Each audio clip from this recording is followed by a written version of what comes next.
Son las 6:09 p.m, abrimos el gabinete. Vamos a saludar a Juan Manuel de Prada. Buenas tardes, Juan Manuel. Muy buenas tardes. Antón Reixa, buenas tardes, Antón. Hola, buenas tardes. Y a Carme Freixa, buenas tardes, Carme. Hola, buenas tardes. No sé, sí, Antón, eres abuelo, ¿verdad, Antón? Soy abuelo. Abuelo. Hoy estoy ejerciendo de abuelo. ¿Estás ejerciendo de abuelo? Estoy esperando salir de aquí para ir a recoger a mí. Está bien, está bien. Los demás no son abuelos. Juan Manuel es muy joven. Te tirará de abuelos en todo caso, Juan Manuel. Yo, ¿no? efectivamente, tiro de abuelos, pero tampoco soy tan joven para ser abuelo, no te pienses. Juan Manuel nació abuelo ya. A mucha honra, mucha honra.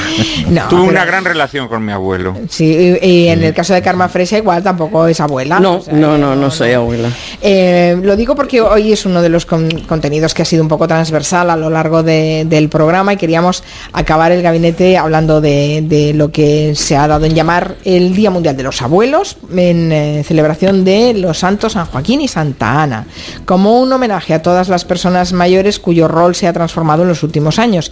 Cada vez son más quienes practican lo que los americanos llaman el envejecimiento activo, que consiste precisamente en no envejecer a pesar de los años que se tenga, y eso no evita que un sector de las personas mayores se sientan solas por ausencia de familiares que los acompañen, o en el lado inverso, estresados por tener que hacerse cargo de los nietos a diario. Y hoy nos preguntamos, entre otras cosas, dónde están los límites de todo eso. Asun Salvador, buenas tardes, Asun. Buenas tardes, Carmen. Pues que eres nieta, ¿no? Yo nieta, sí. De momento nieta. De momento nieta. Vamos a poner un poquito los datos sobre la mesa. Pues os cuento para empezar que a 7 de cada 10 abuelos en España les toca hacer de canguro. 1 de cada 4 dedican al cuidado de los nietos entre 6 y 7 horas diarias, casi una jornada laboral, con lo que al final pasan más tiempo con los nietos que sus propios progenitores, y según algunos expertos les acaba produciendo esta actividad con los nietos achaques físicos y ansiedad, porque se convierte en una obligación que está sujeta además al horario laboral de los hijos, de quienes trabajan, de los padres de esos nietos a los que los abuelos tienen que cuidar. Según estudios recientes, solo el 12% de los abuelos decide cuándo, en qué momento del día cuida a sus nietos, e incluso un 3,4% de ellos declara sentirse de alguna manera esclavo de esa carga, de ese cuidado de los nietos. Han pasado a formar parte de los abuelos de eso que la catedrática de Sociología Ángeles Durán llama el cuidatoriado. Y hay dos sectores que son los que lo hacen remuneradamente, que en España en este momento en buena parte son inmigrantes y mujeres, y los que lo hacen sin recibir remuneración porque es una obligación y también un gusto. Hablamos de que por lo menos el 90% del cuidado es un cuidado no remunerado. Entonces, este sector va a crecer en los próximos años. Va a crecer el sector del cuidatoriado, explicaba Ángeles Durán en La Sexta, y con ello el de los abuelos que lo practican. Es como lo ve esta socióloga, pero el presidente de la Confederación Española de Organizaciones de Mayores, CEOMA, que es Ángel Quesada, no comparte mucho esa visión. Él cree que se trata de casos aislados y que en general los abuelos cuidan con gusto de los nietos. En cualquier caso, señala Quesada, la obligación de los abuelos debe llegar hasta donde llegue su disfrute de enseñar a los nietos lo que aprendieron de la vida. En algunos casos concretos pues puede ser una carga, y algunas veces está una carga, digamos, hasta un poco insostenible. Pero en general, casi siempre los abuelos están deseosos de recibir a sus nietos y de cuidarlos en lo que puedan, naturalmente. Los abuelos lo que tienen la obligación es la de disfrutar de los nietos. Al mismo tiempo que disfrutan de los nietos, tienen que enseñarles, y eso lo aprendí yo también de mi abuelo, a ser buenos ciudadanos. Estar con los nietos y enseñarles dentro de unos límites ayuda a los abuelos a mantener su nivel de actividad física y también de actividad social, dos actividades que, unidas a la actividad mental, componen la tríada en la que se basa eso del envejecimiento activo. Ahora lo que se pretende es tener eso que se llama una vejez activa, es decir, cumplir años pero no envejecer, ser mayor pero no ser, digamos, esas personas que se sientan en el sillón y ya no hacen nada. Eso es una cosa que debemos entre todos de luchar contra ello, porque esa inactividad genera otras dependencias, y entre esas dependencias pues está también, pues eso, el no poder caminar, el no poder salir, el no poder hablar con la gente. Los expertos recomiendan hablar cada día al menos con 3 personas distintas, pero no todas las personas mayores tienen con quién hacerlo, ni siquiera en casos de necesidad. Según una encuesta de Sigma 2 para Mensajeros de la Paz, que se realizó entre 600 personas mayores de 65 años, el 40,8% de estas personas recurre a su entorno más cercano de parientes y amigos cuando necesitan ayuda, pero un 6% declaró que no tenían a quién acudir. Y para evitar que la soledad y el olvido cunda entre estos mayores, en los últimos años se han puesto en marcha iniciativas distintas. Por ejemplo, Adopta un Abuelo, que tiene ya 7.500 solicitudes en lista de espera en 12 países. En España se desarrolla en 21 ciudades y es una iniciativa parecida a otra similar que ha promovido CEOMA, esta Confederación Española de Organizaciones de Mayores, y que consiste en llevar a un joven a comer a la casa de un abuelo para que la persona mayor y la persona joven compartan juntos ese rato, y la mayoría de los que lo han probado quiere repetir. Y no solamente almorzaban, sino que hablaban, charlaban, y era lo que nosotros le sugeríamos y le recomendábamos a los chicos. Pregúntele por su familia, pregúntele por su vida, pregúntele por sus cosas, que verá cómo al final termina hablando y contándole muchas cosas. Interésese usted por ello y verá cómo ella, esa persona mayor, cada vez habla más, y cada vez se le enciende más la mirada, y cada vez sonríe más. Efectivamente, esa experiencia fue buenísima, porque los relatos que nos contaban estos chicos que habían estado con las personas mayores, querían repetir, querían volverlo a hacer.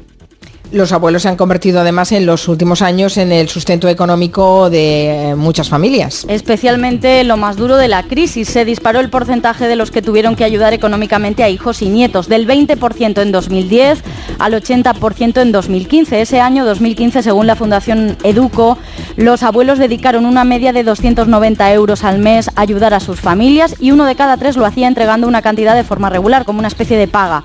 Al tiempo han cambiado también otros roles entre los mayores, porque ha surgido la generación de abuelos 2.0. Ya tienen redes sociales propias como Post 55 para mayores de 55 años. Aquí entran abuelos y no tan abuelos.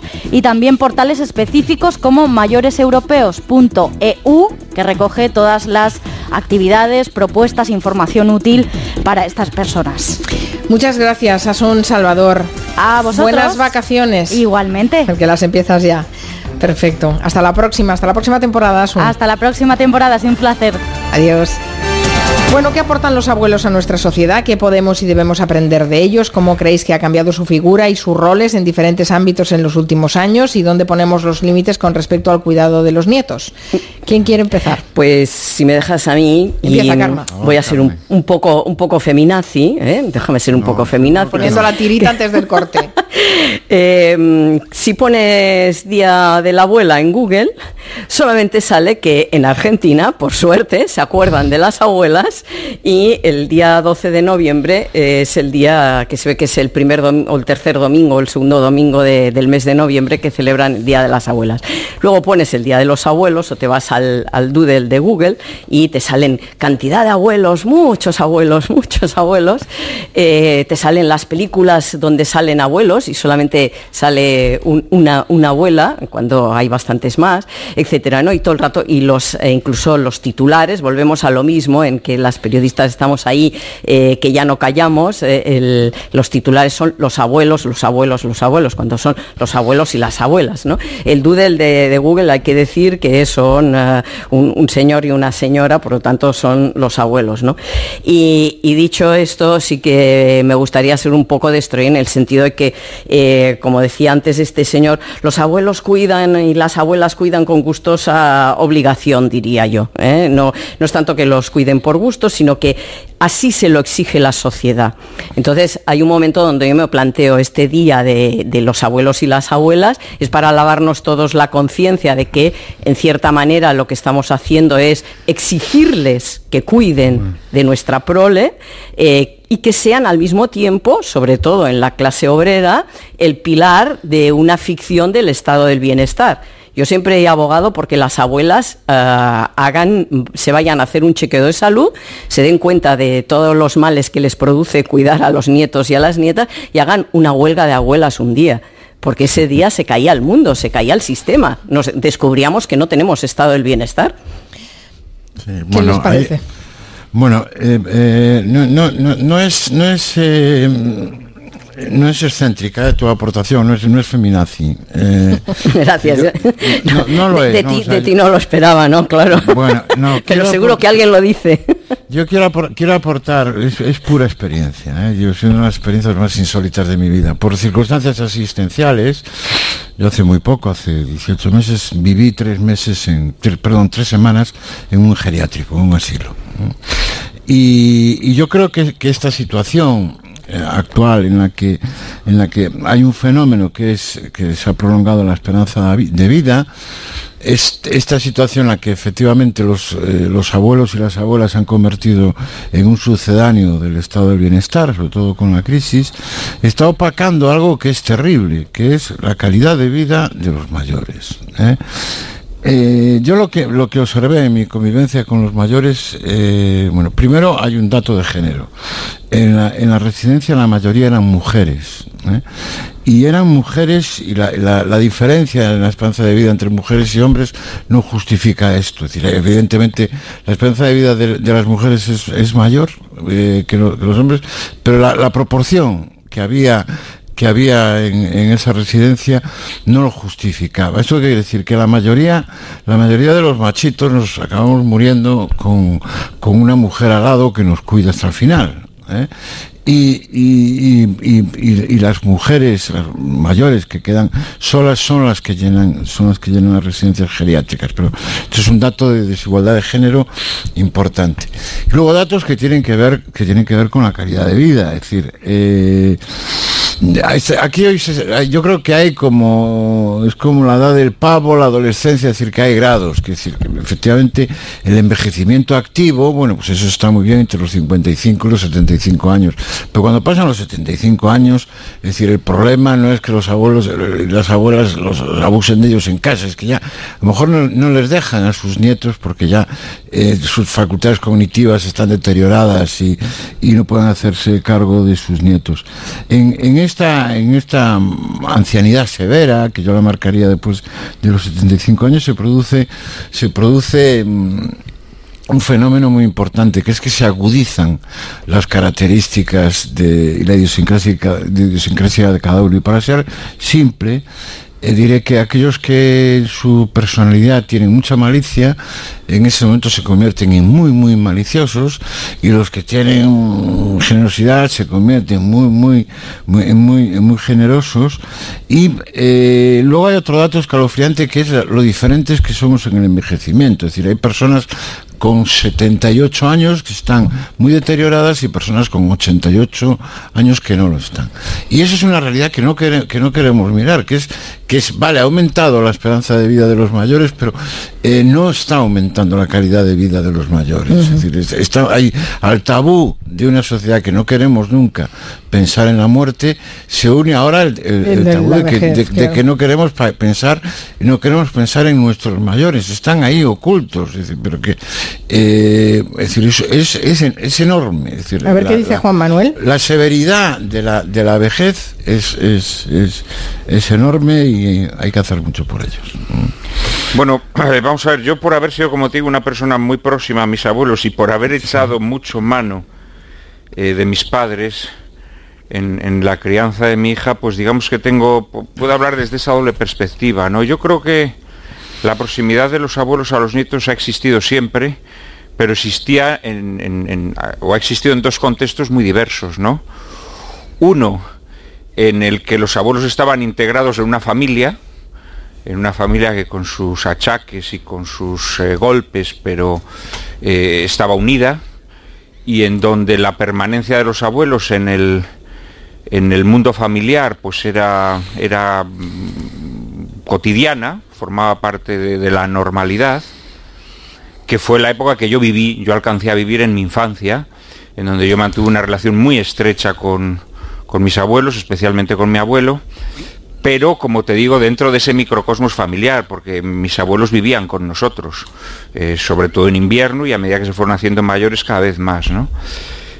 La situación de hoy es distinta, porque las familias están rotas y muchas veces el trabajo acapara de tal manera nuestras vidas que no podemos atender a los hijos como merecen. Entonces echamos manos de los abuelos, pero ya unos abuelos de los que echamos mano egoístamente, porque ya no están integrados en ese núcleo familiar, sino que ante las dificultades que plantea, pues eso, los divorcios, que plantean los trabajos absorbentes, que plantean situaciones vitales nuevas y con frecuencia antihumanas, tanto para los adultos como para los niños, echamos manos de ello egoístamente. Y luego, paradójicamente, también es una época en la que los abandonamos, es decir, después de haberlos aprovechado. Eso es terrible. Para la crianza de los hijos, les pegamos una pata y los mandamos al asilo, ¿no? O a la residencia, lo cual explica también turbadoramente una sociedad en la que supuestamente se priman los cuidados, pero en donde por debajo en realidad están los descuidos, ¿no? Una sociedad que yo creo que lo que nos muestra precisamente con este fenómeno es una profunda enfermedad. Sí, un asco de sociedad, iba a decirte. Me parece sí, más una disociedad en algún modo. Una disociedad, ¿no? De hecho, Theresa May en enero creó en Inglaterra la Secretaria de Estado de la Soledad, porque muchísimos de estas abuelas y abuelos viven solos.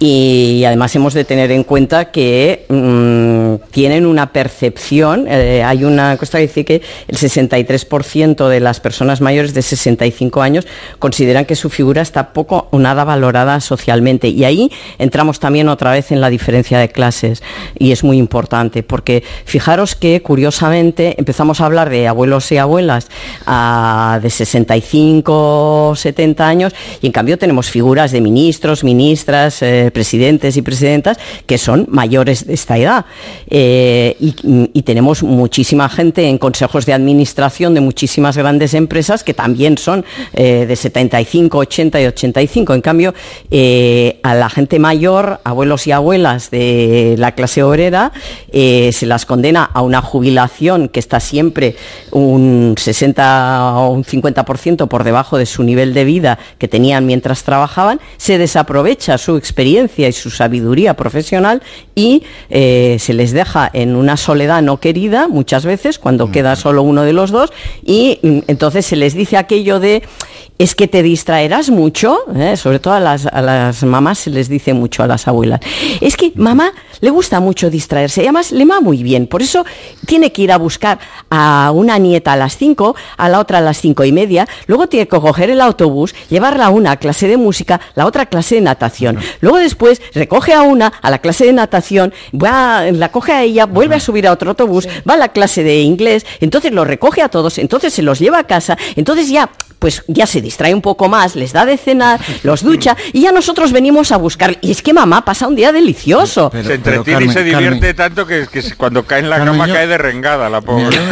Pero yo me atrevo a decir que ese escenario que tú dibujas es anecdótico. Es decir, efectivamente hay esa sobreexplotación de los abuelos y tal. Pero es decir, yo bueno, quizá porque mi experiencia fue muy dura, yo la viví además desde un punto de vista que yo también era dependiente en ese momento. Es decir, fíjate, cuando se discute de la eutanasia se habla de casos extremos en lo que parece que es desenchufar en una UCI un botón o quitar un catéter. Bueno, yo el pensamiento sobre la buena muerte cuando estás en una residencia geriátrica, es decir, lo he tenido que revisar. Es decir, tú cuando ves a un anciano o una anciana de 79 o de 87 años que se baba, que está meándose, que grita, que posiblemente esté sintiendo dolor, es decir, yo vuelvo a reivindicar el problema es la calidad de vida de nuestros mayores. Y efectivamente, pero no lo lleves al extremo, Antón, la calidad de vida en unos casos en los que la salud está tan deteriorada, pero es que antes de que se deteriore a ese nivel pasan muchos años de vida activa y de vida socialmente activa también. Pero quiero decir que si tus hijos abusan de ti, eres abuelo, que vayas a buscar el niño al cole o la niña al cole. Mira, yo tengo eso se arregla con una discusión.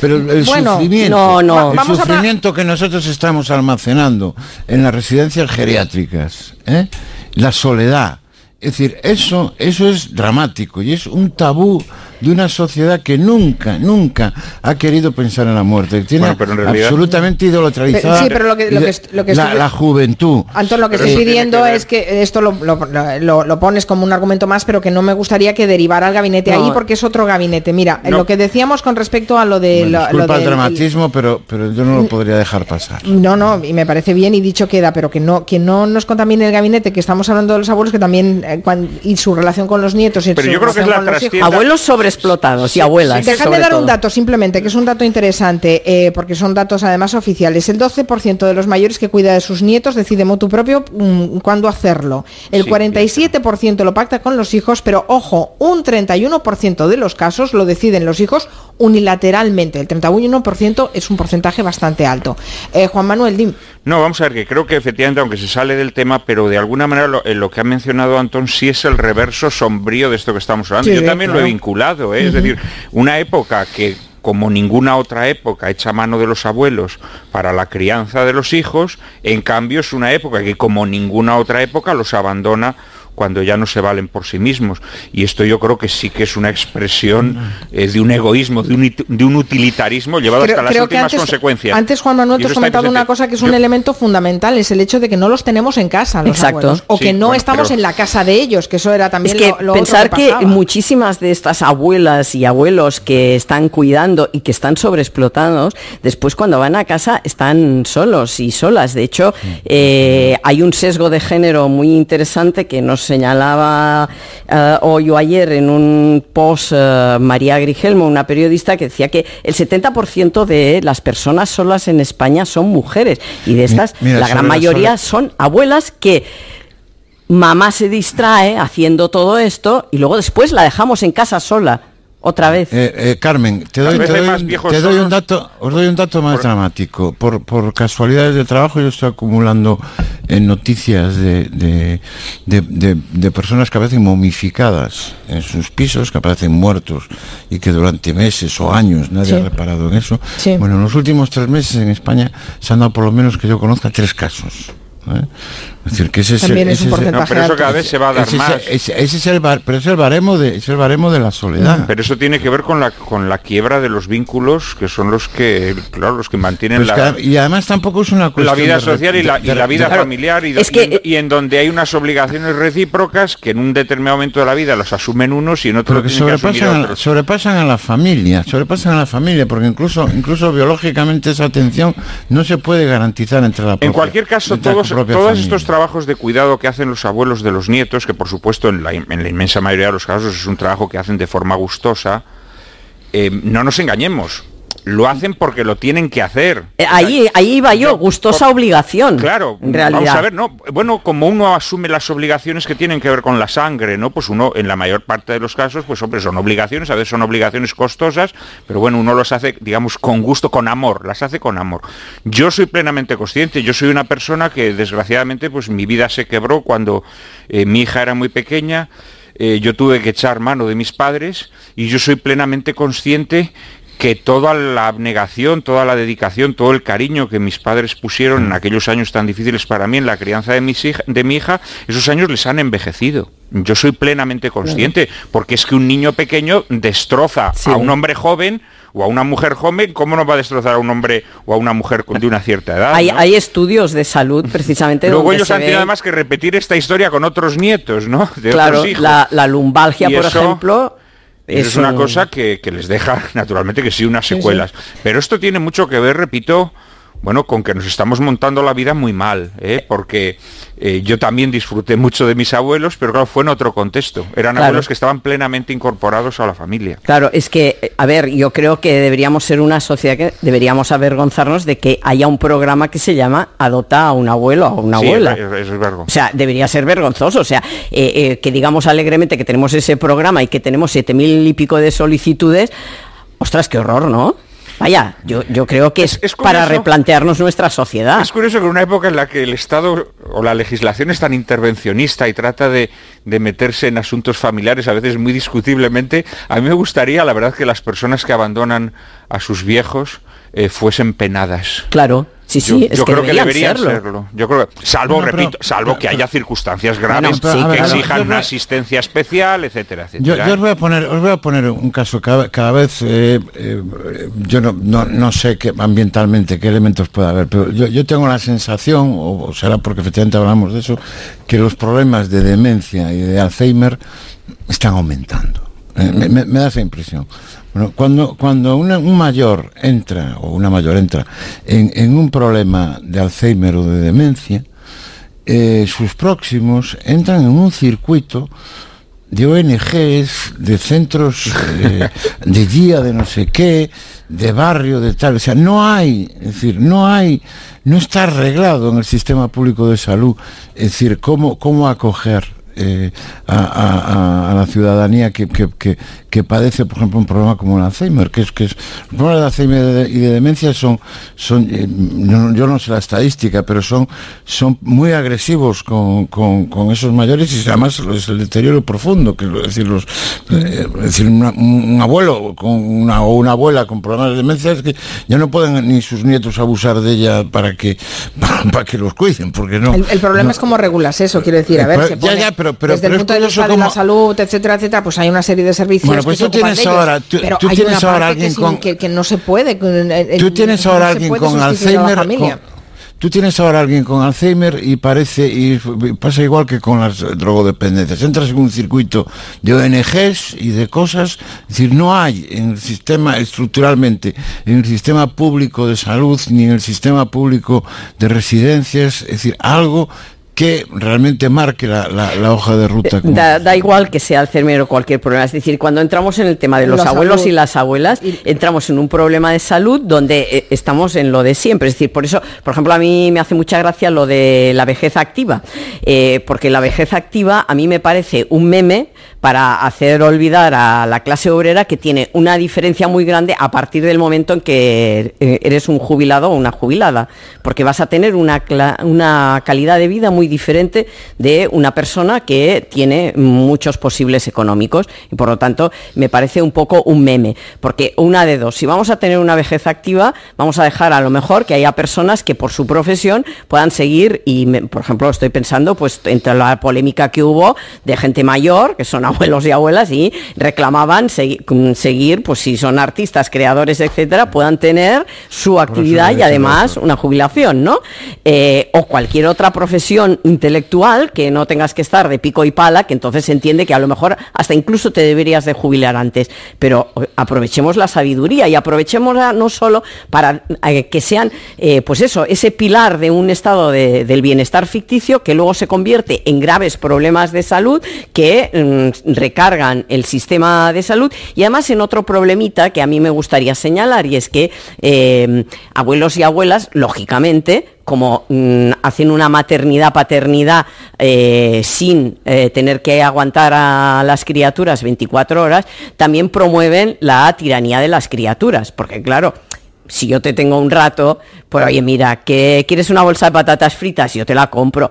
Que a mi niño cuando yo ejercía de madre no le compraba. Bueno, pero es que ahora es mi nieto, es mi nieta, entonces hago lo que me da la gana, niña, porque para eso me lo dejas, ¿no? Yo creo que eso va en el rol de abuelo. Yo creo que efectivamente eso va en el rol de abuelo. Yo creo que lo que verdaderamente ha pervertido, digamos, a los niños en el sentido en que los ha hecho más caprichosos es que eso se entabla ahora ya entre los padres, que eso antes era algo totalmente inédito, porque claro, ahora los padres están divorciados y entonces compiten en halagar al niño, y esto me parece más peligroso. En cualquier caso, has mencionado en varias ocasiones el estado de bienestar, que yo creo que esa es la trampa originaria. Es decir, yo creo que el estado de bienestar, bajo la coartada o la golosina de que nos iba a arreglar todos nuestros problemas, fue quien nos convirtió en monstruos, fue quien nos convirtió en seres egoístas que consideraban que papá Estado tenía que remediarnos cosas que forman parte de las obligaciones de la sangre, Y luego el estado de bienestar falló y de repente la sociedad estaba destrozada y los vínculos ya no se mantenían y los cuidados obligados ya no se ejercían. Y esto yo creo que fue una trampa del propio estado de bienestar. Porque no lo puedes achacar al estado del bienestar. El estado del bienestar además yo creo que antes se basa en el contrato social de la En la conciencia de los pueblos había una cosa muy evidente que en términos jurídicos se denomina el principio de subsidiariedad, que es aquello en el que la sociedad en sus múltiples formas de organización, y la principal y básica es la organización familiar, tenía que encargarse de ciertas tareas y que al Estado solo le competía aquello que la organización social no podía atender. Y yo creo que esto en el ámbito familiar se percibe muy claramente. Es decir, yo creo que hemos, pues en muchas ocasiones por pereza, en otras ocasiones por egoísmo o utilitarismo, pues yo creo que hemos considerado que obligaciones que son obligaciones naturales, obligaciones que nacen de los vínculos, las hemos entregado al Estado. Y esto concretamente está muy claro en las residencias de ancianos. Las residencias de ancianos son una creación del Estado de bienestar que viene a suplir una obligación natural. A ver qué dicen los oyentes. El derecho natural, Juan Manuel, y no es anecdótico lo que ha contado la señora de los abuelos. Busca esta, luego a las 3 la lleva y vamos a por el otro, y luego al autobús y ya duchados y bañados. No, es que parece ser que es una obligación la que tenemos ahora los abuelos. Además, yo estoy trabajando y bueno, pues es una pasada. Sí, casi una obligación. Transmitir que para mí la relación con mi abuelo es mágica, y quería, pues recomendar, y creo que en verano puede ser una buena lectura, es La sonrisa etrusca.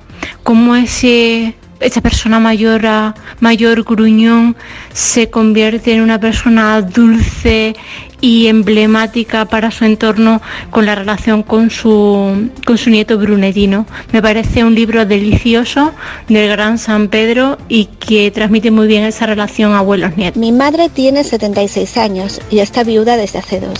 Le he pedido que se venga a vivir conmigo y no quiere.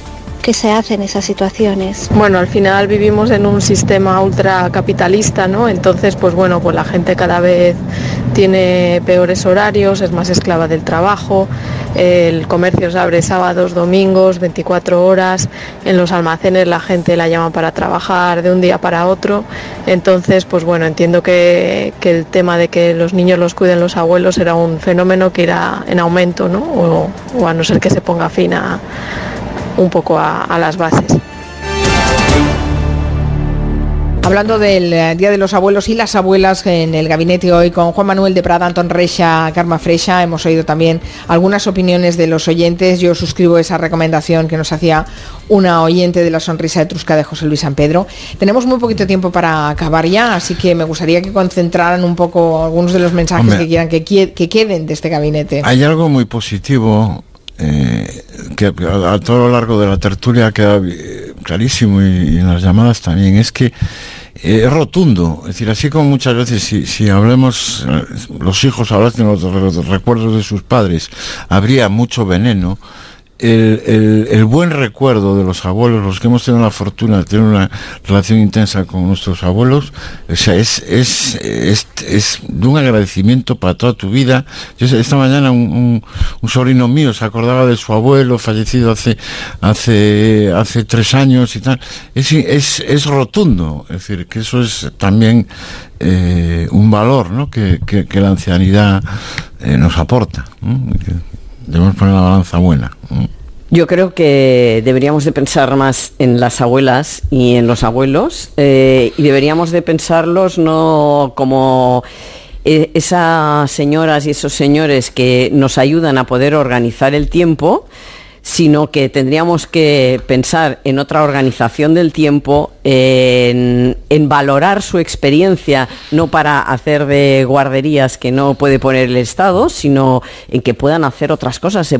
Yo recuerdo una campaña que hizo el Ayuntamiento de Barcelona hace unos años, que era tus abuelos están ocupados, era un nieto y una nieta que llamaban a la casa y salía un contestador diciendo: hoy estamos en clase de tenis, hoy estamos haciendo una excursión, hoy estamos haciendo marcha nórdica. Era muy divertido, ¿no? Entonces la voz de papá o de mamá que decía que es que tus abuela y tu abuelo tienen vida propia, ¿no? Es decir, creo que deberíamos de empezar a pensar en ellos, porque fijaros que todo el rato hemos estado hablando de ellos como si no tuvieran vida propia.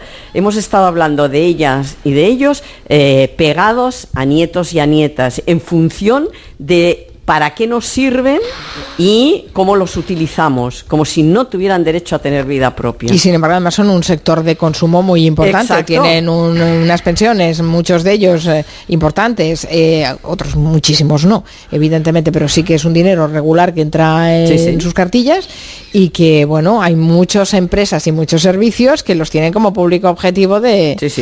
como un target importante, ¿no?, de consumo. Y que ahora en la crisis han hecho de malla del estado de bienestar. Es decir, en este país sin abuelos y abuelas se hubiera roto ese estado del bienestar, pero hubiera pasado, yo creo que hubiera pasado algo muy gordo, como ha pasado en otros países, porque yo lo veo cada día, como en los ayuntamientos se nota desde según qué servicios te explican cómo abuelos y abuelas están manteniendo a hijos, a hijas, a nietos y a nietas. Una última cosa, Juan Manuel. Vamos a ver, abundando en alguna cosa que se ha mencionado en algún momento así de pasada, la sabiduría, la experiencia que los abuelos aportan. Yo creo que efectivamente, los abuelos son escuela de sabiduría, ¿no? Porque al final lo que ellos han vivido lo pueden transmitir a quienes vienen detrás, y esa transmisión hace crecer a quienes vienen detrás, ¿no? Decía Chesterton que la tradición es la transmisión del fuego, no la adoración de las cenizas. Y yo creo en este sentido que la participación de los abuelos en esa transmisión del fuego es fundamental. Esto es una cosa que a mí me parece muy sana, el hecho de que los abuelos tengan contacto con los nietos, y más en una época como la nuestra, en donde los mensajes que reciben los niños, pues con frecuencia pues tienen más que ver con los medios de comunicación, con la tecnología, que con la transmisión de la carne y de la sangre, la transmisión de afectos directa, ¿no? En este sentido, la participación de los abuelos me parece excelente. Lo que ocurre es que yo creo que esa participación cada vez más activa está tapando un agujero muy profundo, está tapando una sociedad muy rota, está tapando muchas tragedias familiares, está tapando una incapacidad absoluta para conciliar la vida familiar y la vida laboral, está tapando muchas injusticias, mucha gente que tiene que trabajar más horas de las debidas porque si no, no puede sacar adelante a su familia. Y en ese sentido no nos podemos quedar solamente en la alabanza del abuelo y en la alabanza de esa tradición que el abuelo mantiene viva, sino también darnos cuenta que debajo hay una injusticia que muchas veces maquillamos edulcoradamente con esa figura venerable de los abuelos. Pues vamos a poner el punto final. Le dejamos a Antón Reixa que vaya a hacer de abuelo y los demás nos vamos a hacer nuestras cosas. No sé cómo hacerlo, ahora no sé cómo hacerlo. Me voy a negar, me voy a dar a la fuga. Bueno, ha sido un placer. Sí, el derecho natural te indica lo que tienes que hacer, porque el derecho natural le habla a la razón, le habla a la razón del hombre y guía su voluntad, y por eso sí sabes lo que tienes que hacer, porque hay un derecho natural que te lo indica. Ay, el derecho natural siempre recae en las mujeres. No, recae en Antón ahora mismo. Que os despida como Dios manda. Juan Manuel de Prada, Carme Freixa, Antón Reixa. Feliz verano. Feliz verano a todos los oyentes también. Nos volvemos a encontrar en la próxima temporada nosotros, por eso mañana volvemos a las 3, ¿eh? Adiós, hasta mañana. Adiós.